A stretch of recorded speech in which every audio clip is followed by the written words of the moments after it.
Myself Naveen Gupta from School of Pharmacy, Madhyanchal Professional University, Bhopal. मैं आज आपको एक बहुत इंपॉर्टेंट टॉपिक डिस्कस करने जा रहे हैं, बर्नौलीज थ्योरम। बर्नौलीज थ्योरम आपने थ्योरेटिकल पढ़ा होगा, लेकिन आज मैं आपको दिखाना चाहता हूं कि बर्नौलीज थ्योरम का जो एपरेटस होता है जिससे आप बर्नौलीज थ्योरम का प्रिंसिपल अप्लाई करते हैं वो कैसा दिखता है। देखिए, मैं आपको दिखाना चाहूंगा। देखिए, ये एक बड़ा सा टैंक है और ये एक सबमर्ज टैंक है, राइट। इस सबमर्ज टैंक में यहां से आप क्या करते हैं, जैसे ही आप मोटर को चालू करते हैं तो मोटर जैसे ही चालू होगी तो क्या होगा, पानी यहां पे इसमें से यहां आ जाता है, इसमें आ जाएगा। पहले मैं आपको बर्नौलीज थ्योरम के बारे में थोड़ा सा बताना चाहूंगा। बर्नौलीज थ्योरम क्या होता है? In a steady state ideal flow of an incompressible fluid, the total amount of energy that consists of pressure energy, kinetic energy and potential energy will be constant at each point of time or each point of समय जिसमें भी है। अब ध्यान से समझिएगा। देखिए, आप ये देखना चाह रहे होंगे, आप देखिए ये आपको टैंक दिख रहा है, ये टैंक दिख रहा है और ये टैंक के बाद आपको ये देखिए ये वेंचुरी मीटर दिख रहा है। ये वेंचुरी मीटर आप ध्यान से देखिए, यहां पे देखिए इसकी चौड़ाई ज्यादा है और क्रॉस सेक्शनल एरिया ज्यादा है, और यहां पे आप देखते जाएंगे तो क्रॉस सेक्शनल एरिया धीरे धीरे कम होता जा रहा है और फिर ये क्रॉस सेक्शनल एरिया बढ़ता जा रहा है। मतलब मैंने आपको पहले भी बताया है, बर्नौलीज थ्योरम में क्रॉस सेक्शनल एरिया बढ़ेगा तो वेलोसिटी घटेगी, और अगर वेलोसिटी घटेगी तो प्रेशर बढ़ेगा। ये तो आपने को सबको पता है, ये हम बेसिक कंसेप्ट जानते हैं। मैं एक बार और रिपीट कर रहा हूं, क्या? जैसा क्रॉस सेक्शनल एरिया बढ़ेगा, जैसा क्रॉस सेक्शनल एरिया बढ़ेगा तो क्या होगा, जो वेलोसिटी और जिसको हम कहते हैं वेलोसिटी है, वो वेलोसिटी क्या हो जाएगी, वो कम हो जाएगी और प्रेशर बढ़ जाएगा। मतलब कि ध्यान से समझिए, हमने पंप चालू किया और पंप चालू करने के बाद पानी इसमें आ गया, ठीक है। इसमें हमने रीडिंग ले ली, इनिशियल रीडिंग और फाइनल रीडिंग को मैं समझाऊंगा। इनिशियल रीडिंग, फाइनल रीडिंग ले ली। इनिशियल रीडिंग मतलब कि ये जब तक यहाँ पे टैंक, जब तक फ्लो स्टार्ट नहीं हो रहा है, ये देखिए इतनी डिस्टेंस है यहाँ पे, तो फ्लो जब तक स्टार्ट नहीं होगा वो इनिशियल रीडिंग, और फिर आप गिनती से 20 सेकंड के लिए या 30 सेकंड जो भी आप, लेकिन कांस्टेंट होगा, 20 सेकंड के लिए आप अपना मोटर को चालू करिए और लिक्विड को भरिए, तो वो जो रीडिंग होगी वो होगी फाइनल रीडिंग। उससे हम निकालते हैं एक्चुअल डिस्चार्ज। फाइनली मैं आपको फॉर्मूले में बताऊंगा कि एक्चुअल डिस्चार्ज कैसे निकालते हैं, बस आप ये याद रखिए, इनिशियल और फाइनल रीडिंग। चलिए, अब लिक्विड देखिए यहां से बहना चालू हुआ, तो जैसे ही लिक्विड यहां से बहना चालू होगा, ये देखिए क्रॉस सेक्शनल एरिया यहां पे क्या है, ज्यादा।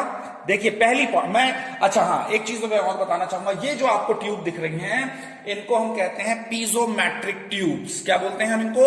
पीजोमेट्रिक ट्यूब्स। अब ध्यान से समझिए, जैसे ही पानी यहां से बहना चालू होगा, फ्लो करना स्टार्ट होगा, तो यहां पे क्रॉस सेक्शनल एरिया ज्यादा है, और क्रॉस सेक्शनल एरिया ज्यादा है मतलब वेलोसिटी कम है, और वेलोसिटी कम है मतलब प्रेशर ज्यादा है। तो प्रेशर ज्यादा है मतलब पानी का जो हाइट है वो क्या होगा, यहां पे बढ़ता हुआ चला जाएगा, राइट। ये मैं पहले की बात कर रहा हूं।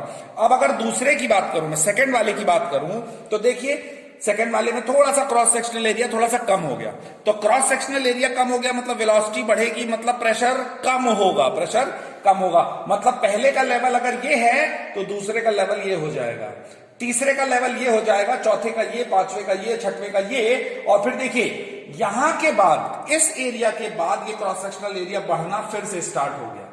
फिर से जब ये क्रॉस सेक्शनल एरिया बढ़ना स्टार्ट हो जाएगा तो क्या होगा, ये प्रेशर हेड फिर से ऐसा बढ़ना स्टार्ट हो जाएगा। मतलब अगर मैं दूर से दिखाऊं आपको तो ये डायग्राम कैसा दिखेगा, ये डायग्राम ऐसा दिखेगा लिक्विड का। अब बर्नौलीज थ्योरम क्या कहती है? बर्नौलीज थ्योरम ये कहती है कि मैं चाहे इस पॉइंट की बात करूं, चाहे इस पॉइंट की, चाहे इसकी जो टोटल एनर्जी होगी, और मैंने बताया आपको टोटल एनर्जी क्या होती है, 3: प्रेशर एनर्जी, काइनेटिक एनर्जी और पोटेंशियल एनर्जी। मतलब कि तीनों एनर्जी का जब मैं प्लस करूंगा, सम करूंगा, तो हर एक पॉइंट पे एनर्जी क्या हो जाएगी, कांस्टेंट हो जाएगी। एक बात ध्यान से समझिए, किसी में प्रेशर एनर्जी ज्यादा होगी, किसी में वेलोसिटी कम होगा, किसी में कोई एनर्जी कम ज्यादा होगी, लेकिन अल्टीमेटली जब मैं सारी एनर्जी को देखूंगा तो वो कांस्टेंट हो जाएगी। लेकिन ये डिपेंड करता है कब, जब बर्नौलीज थ्योरम का प्रिंसिपल अप्लाई होता है। कैसे अप्लाई होता है मैं आपको दिखाता हूं। देखिए ध्यान से समझिएगा, ये बर्नौलीज थ्योरम का प्रिंसिपल है, मैं बता रहा हूं आपको। दो चीजें चाहिए होता है, मैंने आपको डेफिनेशन में भी बताया, in a steady state ideal flow of an incompressible fluid steady state का मतलब क्या होता है आपको पता है ना? स्टेडी स्टेट मतलब जहां से इनपुट आउटपुट बराबर हो जाए। मतलब जब इस टैंक से पानी जाएगा इस लिक्विड में, ये देखिए ये रहा वेंचुरीमीटर, ये रहा वेंचुरीमीटर, तो इस वेंचुरीमीटर में जब टैंक से लिक्विड जाएगा, तो जब टैंक से लिक्विड जाएगा तो क्या होगा, यहां से लिक्विड और यहां का ये इनपुट और यहां का आउटपुट जब दोनों बराबर हो जाएगा, मतलब कांस्टेंट फ्लो जब चालू हो जाएगा, तो उसको हम कहते हैं स्टेडी स्टेट। और दूसरा होता है इनकंप्रेसिबल फ्लूइड। इनकंप्रेसिबल फ्लूइड का मतलब ये होता है ऐसा लिक्विड जिसकी डेंसिटी हम चेंज ना कर सके। तो हमने क्या लिया, पानी। पानी है जिसकी डेंसिटी चेंज नहीं होगी। चलिए अब देख लीजिए, आप खुद ही देख लीजिए, ये देख लीजिए, मैंने जैसे बोला, ये देखिए यहां का क्रॉस सेक्शनल एरिया ज्यादा है तो क्या हो रहा है, प्रेशर, ये देखिए प्रेशर एनर्जी ज्यादा। देखिए मैंने एक बार ये भी दिखाया है आपको, यहां पे एरिया क्या होगा, ज्यादा, क्रॉस सेक्शनल एरिया ज्यादा है तो वेलोसिटी और काइनेटिक एनर्जी क्या होगी, कम। और जब काइनेटिक एनर्जी कम होगी तो प्रेशर एनर्जी क्या हो जाएगी, बढ़ जाएगी। तो प्रेशर एनर्जी बढ़ जाएगी, मतलब ये जो हाइट होगी, ये हाइट क्या हो जाएगी, ये ज्यादा हो जाएगी, राइट, ये हाइट ज्यादा हो जाएगी। अब इसी तरीके से आप देख लीजिए ये किस तरीके से है। अब टोटल एनर्जी जो है, ये देखिए इस वाले में देख लीजिए और इस वाले में देख लीजिए, इस वाले में देख लीजिए, ये आपको रिलेशनशिप समझ में आ गया होगा। इसको हम कहते हैं बर्नौलीज थ्योरम का प्रिंसिपल। अब मैं अगर बात करना चाहूं आपको इसी के कैलकुलेशन की, तो कैलकुलेशन में देखिए आप, ये मैंने अलग अलग ट्यूब ली हैं। ट्यूब में डिस्टेंस मतलब एक ट्यूब से दूसरे ट्यूब के बीच की डिस्टेंस, राइट, वो 4 सेंटीमीटर क्या है, कांस्टेंट है। अब ये है प्रेशर हेड। प्रेशर हेड मतलब समझ गए, प्रेशर हेड आप कैसे निकालेंगे, प्रेशर हेड का फॉर्मूले से आप इसको प्रेशर हेड निकाल लेंगे। दूसरा हो गया cross sectional area. Cross sectional area मतलब ये देख लीजिए, आप खुद देख लीजिए प्रेशर हेड। पहले आप प्रेशर हेड देखेंगे तो प्रेशर हेड आपको साफ समझ में आ रहा है, ये देखिए पहले वाले का ज्यादा है और बीच वाले का कम है, और फिर ये फिर बढ़ना स्टार्ट हो गया, मतलब ये ऐसे इधर से ऊपर बढ़ रहा है और ये इधर से इधर ऊपर बढ़ रहा है, बीच में कांस्टेंट है। देखिए अब ये cross sectional area, cross sectional area का देखिए, क्रॉस सेक्शनल एरिया क्या है भाई, सिंपल सी बात है, पहला ट्यूब, ये देखिए पहला ट्यूब, ये देखिए पहली ट्यूब, तो इसका क्रॉस सेक्शनल एरिया ज्यादा है, तो क्रॉस सेक्शनल एरिया यहां पे कम होता जाएगा, कम होता जाएगा और फिर ज्यादा होता जाएगा। तो ये देख लीजिए यहां पे ज्यादा है, फिर कम होते होते होते फिर इधर ये बढ़ना स्टार्ट हो गया, तो ये क्रॉस सेक्शनल एरिया हो गया। मैंने 7 ट्यूब यूज किए हैं इसमें मैंने 7 ट्यूब यूज किए हैं, तो मैंने 7 ट्यूब्स का अलग अलग कैलकुलेशन निकाला। वेलोसिटी का फॉर्मूला है v is equals to Q upon A. Q क्या है भैया, मैंने आपको बताया था अभी उस समय, एक्चुअल डिस्चार्ज। एक्चुअल डिस्चार्ज का फॉर्मूला होता है area divided by H2 minus H1 divided by T। तो ध्यान से समझिए क्या होता है, एरिया क्या है 2000 मतलब उस टैंक की कैपेसिटी, H2 माइनस H1 मतलब इनिशियल रीडिंग और फाइनल रीडिंग दोनों को माइनस कर दिया, और जब इसका कैलकुलेशन किया तो ये 250 सेंटीमीटर क्यूब पर सेकंड आया। तो जब इसका फॉर्मूला निकालेंगे तो 250 divided by cross sectional area, इसकी वेलोसिटी निकल जाएगी।